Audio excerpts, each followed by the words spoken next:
ज़मीर ही नहीं माना, तो जिसके चलते मैंने आज जो है इस पार्टी से अलविदा करने का जो है फैसला किया। कोई भी पार्टी अगर इंसान ज्वाइन करता है वो इसलिए करता है कि लोगों के मसले मिसाइल हों, अपना बैकअप हो पार्टी का, पार्टी की जो पूरी कमेटी होती है वो उसका पूरा बैकअप करे, उसके एरिया में जाके उनके लोगों के जो मसले मिसाइल हैं उनको ठीक करने में, या उनकी प्रॉब्लम्स जो है उनको सही करने में।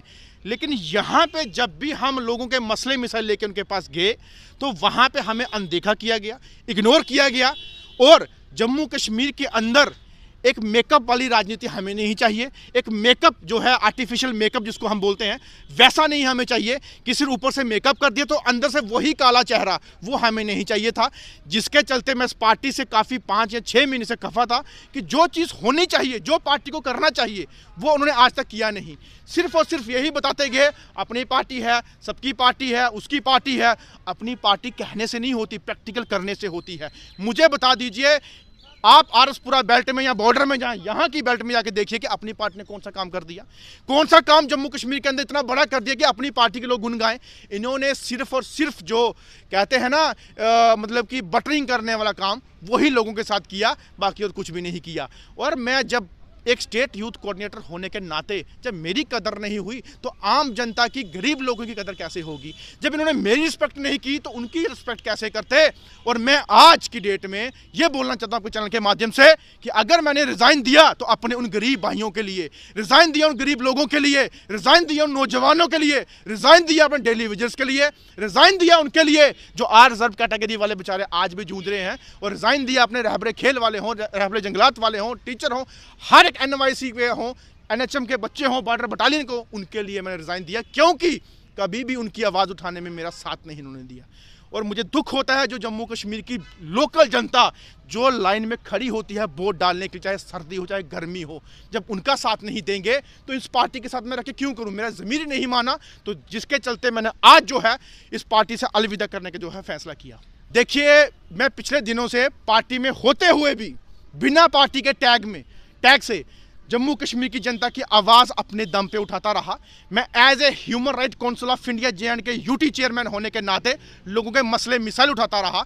मैं as a social activist J&K youth leader होने के मुताबिक मैं लोगों के मसलों के बीच बैठ के उनकी उजागर करता रहा, चाहे दिल्ली तक हो, जंतर मंतर तक मैंने वहाँ पर जाके प्रोटेस्ट किया। लेकिन अब मैं पार्टी से कोई भी वास्ता नहीं रखूंगा, किसी भी पार्टी से। मुझे किसी भी पार्टी में जाने के लिए अभी कोई मेरा ना ही मन है, ना ही मैं चाहता हूं किसी पार्टी में जाऊं। मैं इंडिपेंडेंट काम करूंगा, क्योंकि आज़ाद रह के काम करूंगा कि मेरे को जो है, मेरे भाई जितने भी मेरे साथ जुड़े हुए हैं वो साथ हो के जम्मू कश्मीर की जनता की जो आवाज़ है वो उठाने में मेरा साथ देंगे। तो मुझे खुशी होगी कि वो भाई मिलके हम जम्मू कश्मीर का उद्धार करें और यूनाइट करें जम्मू कश्मीर को अपनी रियासत को बचाने के लिए और अपनी रियासत को सेव करने के लिए।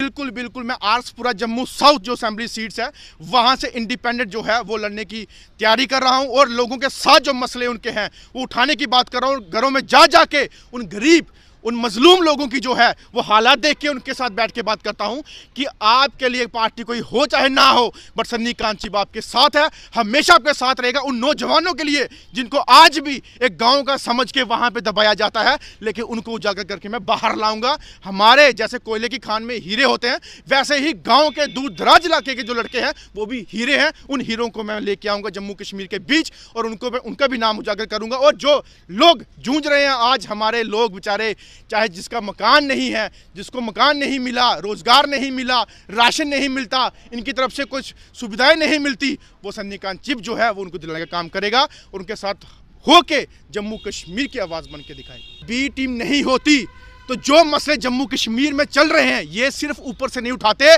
लोगों के बीच बैठ के काम करते। वाकई में मुझे लगता है कि आज की टाइम में ये जम्मू कश्मीर के अंदर अपनी पार्टी जो है वो बी टीम है बीजेपी की। मुझे काफ़ी लोगों ने पहले बोला, मैं डिफेंड करता रहा, लेकिन आज जाके मुझे बोलने का मौका मिला कि वाकई में ये बीजेपी की बी टीम है।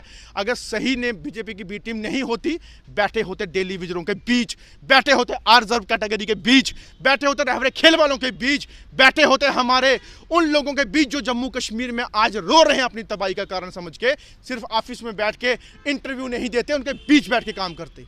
देखिए, जम्मू कश्मीर के अंदर तानाशाही वाली, बाबूशाही वाली जो सरकार है वो इस टाइम चल रही है। और हमारे LG एडमिनिस्ट्रेशन या LG साहब ने एक उनको पहले बयान में बोल दिया है कि आप कश्मीर जाएंगे तो आपकी तनख्वाह जो है, सैलरी जो है वो रिलीज़ होगी। मुझे बताइए अलजी साहब, आपने वो मजबूर तो कर दिया उन कश्मीरी पंडित भाइयों को वहाँ जाने के लिए। अगर खुदा ना खास्ता आप जो कि इस आर्डर के मुताबिक वहाँ पंडित भाई जब जाएंगे तो उनको अगर एक भी बाल बाका हुआ तो आपके दफ्तर के अंदर हम आके हंगामा करेंगे और उनके साथ कुछ भी हुआ वो सारा का सारा इल्ज़ाम आपके ऊपर होगा, क्योंकि आपने वहाँ पे मजबूर कर रहे हो वहाँ जाने के लिए, लेकिन उनकी सिक्योरिटी, उनका जो पूरा का पूरा जो सिस्टम है वहाँ पे सेफ रहने का, वो आपकी रिस्पॉन्सिबिलिटी है। तब जाके आप तमाशा नहीं करना कि आज कोई शहीद हो गया तो उसके घर जाके पूरी टीम लेके जाके मैं उसको थपथपाऊं, उसको सहलाऊं कि बच्चा बस हो गया, दुख है, ये है वो है। ये चीज़ नहीं होनी चाहिए। अगर आपने भेजने का फैसला किया, जहां आप उनको जबरन वहां पे भेजने की बात करते हैं, तो आपकी रिस्पॉन्सिबिलिटी है कि उनको कुछ होना नहीं चाहिए। अगर हुआ तो जम्मू कश्मीर के अंदर हम लोग एक जन सैलाब लेके आएंगे।